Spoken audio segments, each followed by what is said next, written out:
क्या शादी के बाद फिजिकल होने के लिए लड़की का सहमति होना इम्पोर्टेंट नहीं, या पति जो चाहे जैसा चाहे वो सब कर सकता है क्योंकि वो उसका अधिकार है। दोस्तों, इस वीडियो में आपको कुछ ऐसी बातों का सच पता चलेगा जो समाज को आईना दिखाने का काम करेगा और वैसे ही समाज को थप्पड़ मारने का भी। दोस्तों, आपसे एक छोटी सी रिक्वेस्ट है कि आप इस वीडियो को पूरा देखिए ताकि आपको पता चले एक लड़की शादी के बाद भी कितना कुछ सहती है मगर फिर भी चुप रहती है। तो मूवी शुरुआत होती इस जगह से जहां पर इस घर की बड़ी बहू यानी कमलेश खाना बना रही होती है। कमलेश की शादी हुए 15 साल गुजर जाते हैं, लेकिन इन 15 सालों में कमलेश की सिर्फ एक बेटी होती है। इसलिए कमलेश अपने देवर अरुण को अपने बेटे जैसा प्यार दुलार इवन घर में सबसे ज्यादा उसे मानती है और साथ ही कमलेश अरुण की कोई भी बात नहीं टालती। इसके बाद हम देखते हैं कुछ लोग अरुण को मार रहे होते हैं। पिंकी भागकर माँ यानी कमलेश को बताती है कि चाचा को बाहर कुछ लोग मार रहे हैं, जिसपे कमलेश गुस्से में आती है और सभी लोगों को धोबी पछाड़ मारकर भगा देती है। अरुण भाभी को इस रूप में देखकर हैरान रह जाता है, मगर कमलेश की ये हरकत बाबूजी यानी कमलेश के ससुर को ठीक नहीं लगता। वो कमलेश को इस हरकत पर डांटते हैं। एक्चुअली बाबूजी यहाँ के उन पर्सन में से एक हैं जो सबसे ज्यादा पढ़े लिखे होते हैं और साथ ही कई किताबें और कविताएं भी लिखी होती है, जिसे उन्हें बेस्ट पुरस्कार से नवाजा गया था। कमलेश का हस्बैंड यानी विनय भी कमलेश को समझाता है कि तुम घर की बड़ी बहू हो, तुम्हें ऐसा नहीं करना चाहिए, और क्या पता उस मारपीट में अपने अरुण की ही गलती हो। तो कमलेश कहती है मेरा अरुण कभी गलत नहीं हो सकता क्योंकि उसकी परवरिश मैंने की है, और जो कोई मेरे अरुण को मारेगा तो मैं चुप बैठने वाली नहीं हूँ। इसके बाद अरुण के लिए एक लड़की का रिश्ता आया होता है, इसलिए सारी फैमिली लड़की को देखने उसके घर जाती है और माँ कमलेश कार में ही डिसाइड कर लेती है कि अगर लड़की भजन कीर्तन वाली होगी तो रिश्ता हम तुरंत पक्का कर देंगे। लेकिन वहाँ पहुँचने के बाद लड़की यानी पूजा इंग्लिश में गाना सुना रही थी, जो कि कमलेश माँ को बिल्कुल भी अच्छा नहीं लगता, लेकिन घर के बाकी लोगों को पूजा काफी पसंद आती है। एक्चुअली पूजा बीए से इंग्लिश की होती है और वहीं कमलेश बीए भी कंप्लीट नहीं की थी। जैसा ही कमलेश माँ ने कार में ही डिसाइड कर लिया था कि उन्हें लड़की भजन कीर्तन वाली चाहिए, मगर यहाँ आने के बाद सब उल्टा हो जाता है। इसके बाद पूजा का अपना ओपिनियन रहता है कि आगे वो और पढ़ना चाहती है और साथ ही जॉब भी करना चाहती, जिसपे घर के सभी लोग मान जाते हैं सिवाय कमलेश के। कमलेश के माने बिना ये रिश्ता पक्का नहीं हो सकता, इसलिए अरुण भाभी को मनाता है कि हम उसे भजन कीर्तन सिखा देंगे, प्लीज भाभी मान जाइए मेरे लिए, अपने अरुण के लिए। और जैसा ही कमलेश अरुण को अपने बेटे से भी ज्यादा मानती है और इसने आज तक अरुण की कोई बात नहीं ठुकराई, इसलिए कमलेश भी इस रिश्ते से मान जाती है और फाइनली यहाँ सगाई होती है। एक दिन कमलेश और उसकी सासू माँ कहीं जा रही होती हैं, तो रास्ते में कोई एनजीओ वाले रैली निकाले होते हैं। तो कमलेश जाकर पता करती है कि आखिर ये रैली किस लिए निकाला गया है। तो एनजीओ के लीडर बताती है ये रैली ट्रांसजेंडर लोगों के फ्रीडम के लिए निकाला गया है। ट्रांसजेंडर की बात सुनते ही कमलेश चौंक जाती है और फौरन आकर माँ को ये सारी बातें बताती है। एक्चुअली ये दोनों थोड़े पुराने ख्यालात के होते हैं, तो इन्हें ये सब बहुत गंदा फील होता है, इसलिए दोनों यहाँ से जाने लगते हैं। मगर तभी कमलेश की नजर पूजा पर जाती है जो इस रैली में शामिल थी। कमलेश पूजा को देखते ही उसे उसके घर लाती है और अकेले में बात करती है कि तुम उन लोगों के बीच क्या कर रही थी, कहीं तुम भी उन लोगों जैसी तो नहीं। तो पूजा नॉर्मल होकर बताती है नहीं भाभी, मैं उन जैसी नहीं, ये तो बस उन लोगों के लिए रैली थी जो गलत होने पर आवाज नहीं उठा पाते हैं, चुपचाप तकलीफें सहते हैं। तब कमलेश बताती है हमारे घर की बहुएं ऐसा काम नहीं करती और अब से तुम हमारे घर की इज्जत हो, इसलिए तुम्हें ये सब छोड़ना होगा। मगर पूजा कहती है भाभी ये मेरा फ्रीडम है, ये मेरे थॉट है और मैं जो कर रही थी वो गलत नहीं था और मैं अपना फ्रीडम अपना थॉट कभी नहीं छोड़ सकती। पूजा की इस बात से कमलेश आग बबूला हो जाती है और सगाई की अंगूठी पूजा के हाथों से जबरदस्ती निकाल लेती है। जब ये बात घर में बाबूजी और बाकी लोगों को पता चला तो बाबूजी कमलेश को डांटते हैं कि तुमने जो किया वो ठीक नहीं किया, तुम्हें अभी जाकर उनसे माफी मांगनी चाहिए। और साथ ही विनय भी बताता है कि हाँ बाबूजी, कमलेश को पूजा शुरू से ही पसंद नहीं थी क्योंकि पूजा ज्यादा पढ़ी लिखी और इंग्लिश बोलने वाली थी। तो कमलेश को इस बात का भी डर था कि पूजा के आने के बाद कहीं इसकी इज्जत इस घर में कम ना हो जाए,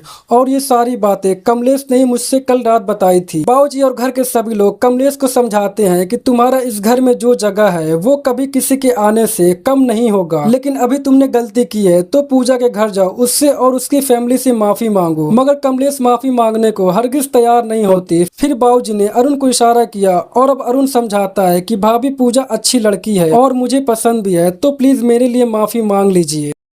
फाइनली कमलेश मान जाती है, मगर तभी यहाँ पूजा आती है और दोनों ऊपर बात करती हैं, जिसमें पूजा बताती है आपके जाने के बाद पापा के चेस्ट में पेन हुआ, सब डर गए थे, मगर डॉक्टर ने बताया बस गैस था और कुछ नहीं। पर पापा के इस दर्द से मैं डर गए थे कि कल को कहीं कुछ और हो गया तो मैं क्या करूंगी, इसलिए मैं यहाँ आपसे जानने आई हूँ कि आप मुझसे इतनी नफरत क्यों करती हैं, जबकि घर में बाकी सभी लोग मुझे पसंद करते हैं। तब कमलेश बताती है देखो मैं ज्यादा घुमा फिरा कर बातें नहीं समझ पाती कि उस दिन तुम रैली में क्यों गई। भाभी मैं उस दिन रैली में सिर्फ इसलिए गई थी क्योंकि जिसके साथ गलत हो रहा होता है वो अपने लिए आवाज नहीं उठा पाता, वो डर जाता है, सहम जाता है, इसलिए हमेशा उनके लिए किसी को तो आवाज उठानी पड़ती है। तो कमलेश कहती है मुझे सही और गलत समझ में नहीं आता, लेकिन हाँ एक बार समझ में आ जाता है तो सही के लिए लड़ मरते हैं, इस बार गलत के लिए लड़ लिया, उसके लिए माफी चाहती हूँ। मगर हाँ अरुण हमारा बहुत भोला भाला है, मैं उसे अपने बेटे से भी ज्यादा प्यार करती हूँ, इसलिए उसे किसी बात के लिए परेशान मत करना, और अगर गलती से की तो मैं छोड़ूंगी नहीं। तो पूजा कहती है अगर आपका अरुण ने गलती किया तो कमलेश कहती है हमारा अर्जुन कभी गलत हो ही नहीं सकता। फाइनली पूजा कमलेश एक दूसरे को समझ जाते हैं और रिंग वापस पूजा के हाथों में। थोड़े टाइम बाद ही दोनों की शादियों की तैयारी होने लगती है, जहाँ पर अरुण अपने दोस्तों के साथ ड्रिंक कर रहा होता है, जिसमें दोस्त अरुण को समझाते हैं कि तुम्हारी शादी की पहली रात है, क्या तैयारी की है। तो अरुण बस हंस कर रह जाता है। तो दोस्त अरुण को बताते हैं शादी की पहली रात जितना हो सके दम लगाना चाहिए, क्योंकि ये पहली रात ही बहुत इंपॉर्टेंट होती है। मगर अरुण इनकी बातें सुनकर हंस कर रह जाता है। फाइनली शादी का वक्त आता है और यहाँ हम देखते हैं पूजा को फीवर हुआ रहता है, जो कि शादी में बैठी बैठी दवा खाकर शादी की रस्में कंप्लीट करती है। पूजा के इस घर में पहला दिन होता है, जिस पर कमलेश खुशी में डांस करती है और इधर अरुण पूजा के करीब आने की कोशिश करता है, जिस पे पूजा बताती है आज उसकी तबीयत ठीक नहीं, इसलिए ये आज की रात की रस्में कल पूरा करेगी, क्योंकि पूजा को आज कुछ भी ठीक नहीं लगता और साथ ही इसे बुखार भी रहता है। मगर अरुण पूजा की एक नहीं सुनता, वो हर बार पूजा के करीब आने की कोशिश करता है। पूजा इससे कहती है आज मैं बस रेस्ट करना चाहती हूँ, ये सब हम कल भी कर लेंगे। लेकिन अरुण पूजा की तकलीफों को नहीं समझता और जबरदस्ती पूजा के साथ फिजिकल होने लगता है। पूजा चीखती है, चिल्लाती है, मगर अरुण अपनी हवस पूरा करने में लगा होता है। अरुण की इस हरकत पर पूजा रोती है, जिसपे अरुण इसे समझाता है हमने शादी की है, ये मेरा हक है। मगर पूजा कहती है तुमने जो किया है वो रेप है। पूजा की इस बातों से अरुण गुस्सा हो जाता है और पूजा को कमरे से बाहर ले जाता है, ये कहते हुए अगर तुम्हें लगता है मैंने जो किया वो रेप है तो जाओ घर में बाकी लोगों को बता दो। पूजा बाहर आकर देखती है तो घर में बहुत सी औरतें बैठी होती हैं, जिसमें कमलेश से एक औरत कहती है घर की औरतें घर की इज्जत के लिए हर दर्द सहती हैं, मगर कभी घर में तमाशा नहीं करती। कमलेश की ये बात सुनकर पूजा वापस अरुण के पास आती है तो अरुण पूछता है क्या तुमने भाभी से कुछ बोला, और अब अरुण कहता है पूजा भूल जाओ, ये तुम्हारी पहली गलती थी, मगर हाँ अब से दोबारा ऐसा मत करना। इतना कहकर अरुण फिर से पूजा के साथ जबरदस्ती फिजिकल होता है और पूजा चुपचाप सब सहती है। अगली सुबह हम देखते हैं पूजा टेरिस्ट पर अकेले खड़ी रहती है। कमलेश पूजा को देखकर आवाज लगाती है, मगर पूजा का कोई रिस्पांस नहीं था। और जब कमलेश पूजा के पास आती है तो देखती है पूजा भीगे कपड़ों में, साथ में आंखों में आंसू। तब कमलेश पूछती है पूजा क्या बात है, क्या अरुण ने कुछ कहा। मगर पूजा रोती हुई सिर्फ एक बात कहती है मुझे घर जाना है। और तब कमलेश पूजा के हाथों से रसोई की रस्में कराकर उसे घर ले जाने लगती है। एक्चुअली घर के बाकी सभी लोग सोए हुए रहते हैं, तो कमलेश ये कदम खुद उठाती है और पूजा को उसके घर लाती है। पूजा घर आते ही माँ को सारी बातें बताती है कि अरुण ने उसके साथ क्या किया, लेकिन माँ को पूजा की तकलीफों से कोई मोल नहीं था। ये बस पूजा को यही समझाती है कि वो तुम्हारा पति है, उसका तुम पर हक बनता है और तुम्हें एडजस्ट करना चाहिए। मगर आज तुम जिस तरह यहाँ आई हो तुम्हारे ससुराल वाले न जाने क्या समझेंगे, इसलिए बेहतर होगा तुम यहाँ से अभी के अभी वापस चली जाओ। मगर पूजा रोती है, गिड़गिड़ाती है और मिन्नतें मांगती है कि मैं उस घर में वापस नहीं जाना चाहती। पूजा की इस बात से माँ और गुस्सा हो जाती है और पूजा को धमकी देती है अगर तू नहीं गई तो मैं अपना नस काट लूंगी। और अब माँ जबरदस्ती पूजा को यहाँ से अलविदा करती है।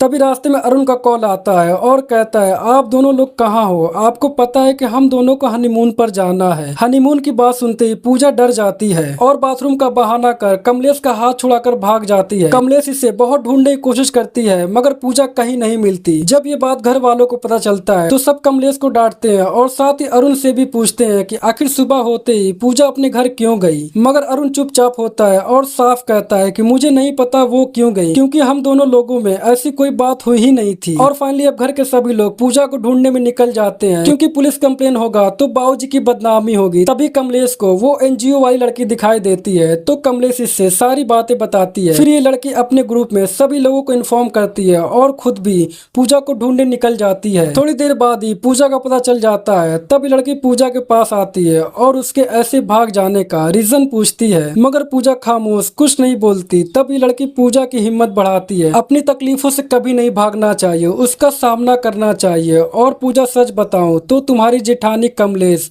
वो बहुत अच्छी है, अगर तुम्हें कोई प्रॉब्लम हो तो उनसे बताना, वो तुम्हारी जरूर हेल्प करेंगी। तभी यहाँ कमलेश आती है और पूजा से बहुत प्यार से पूछती है, पूजा तुमने ऐसा क्यों किया? अगर कोई बात कोई तकलीफ है तो तुम मुझसे बता सकती हो। तब पूजा सच्चाई बताती है कि रात में मुझे बुखार था, सर में दर्द था, कुछ भी अच्छा नहीं लग रहा था। मैंने अरुण से मना किया था आज रहने देते हैं, मगर वो नहीं माना और उसने मेरा रेप किया। पूजा की इस बात से कमलेश इसे एक थप्पड़ मारती है और कहती है उसने तुमसे शादी की है, उसका पूरा हक है, और जो तुम कह रही हो ऐसा हो भी नहीं सकता, क्योंकि अरुण हमारा ऐसा है ही नहीं। और मान लो मैं मेरे अलमारी से 100 रुपए निकाल लेती हूँ तो क्या मैं चोर हो गई? तब पूजा कहती है मैं अलमारी नहीं हूँ, मैंने शादी की है, अपनी रजिस्ट्री नहीं करवाई, पेपर्स नहीं बन गए हैं मेरे। तो कमलेश कहती है क्या तुम पत्नी धर्म जानती हो? इसी बात पर पूजा कहती है आप कंसेंट का मतलब जानती हैं, जो कि कमलेश को कंसेंट का मतलब नहीं मालूम होता है। तो पूजा रोते हुए कहती है मुझे अफसोस इस बात का है कि मुझे दुनिया की सबसे चूतिया जेठानी मिली है। पूजा की ये बात कमलेश को दिल पर लग जाती है। सो नेक्स्ट सीन में हम देखते हैं बाबूजी पूजा को उसकी गलती समझकर माफ करते हैं और उसे समझाते हैं कि आगे से ऐसा ना हो। और इधर कमलेश को पूजा की बातें इस कदर चोट कर देती है कि अब कमलेश अरुण की मार्कशीट निकालकर विनय से अरुण के कॉलेज वाले दिनों की बात पूछती है कि जब अरुण का कॉलेज में झगड़ा हुआ था तो उस वक्त क्या हुआ था,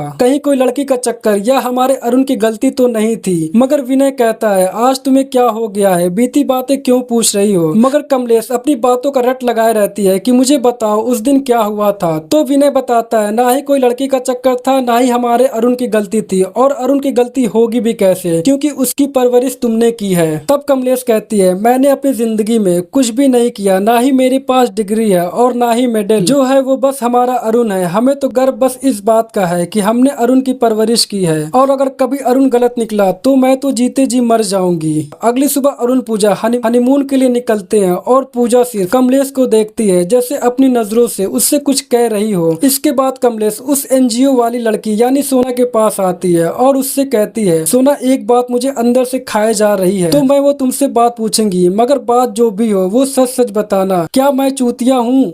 सोना कुछ देर चुप रहती है और फिर कहती है हाँ आप चूतिया है, लेकिन चूतिया होना गलत नहीं, चूतिया का मेडल सीने पर लगाकर चलना गलत है। इसके बाद सोना कमलेश को एक महिला एसोसिएशन लेकर आती है और यहाँ कमलेश को कंसेंट का मतलब पता चलता है।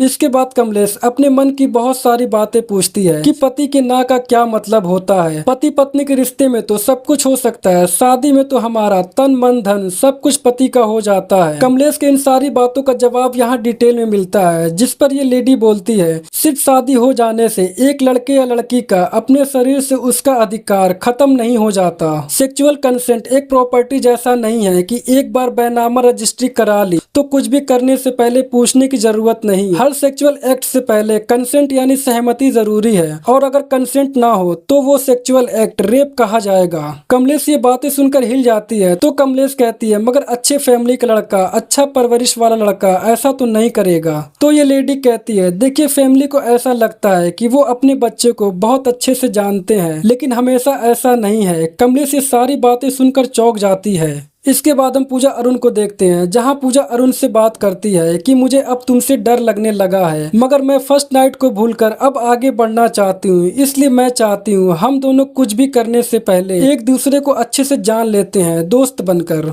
मगर यहाँ भी अरुण पूजा की एक नहीं सुनता और जबरदस्ती फिजिकल होने लगता है। हर दिन पूजा के साथ ऐसा ही होता। सुबह अरुण इसे घुमाता, फोटो शोटो लेता, और रात होते ही बिना इसकी मर्जी के इसे हर रात टॉर्चर करता। और इधर कमलेश भी महिला एसोसिएशन में एक लेडी की बात सुनती है, जिसमें वो लेडी कहती है मेरी शादी के बाद भी मेरा पति हर दिन बिना मेरी मर्जी के जबरदस्ती करता था। जब रात होती थी तो मुझे उससे डर लगता था कि वो आएगा फिर से मुझे नोचेगा। मैं इस जिंदगी से तंग आ चुकी थी और मरना चाहती थी, और इधर पूजा के साथ भी वैसा ही हो रहा था।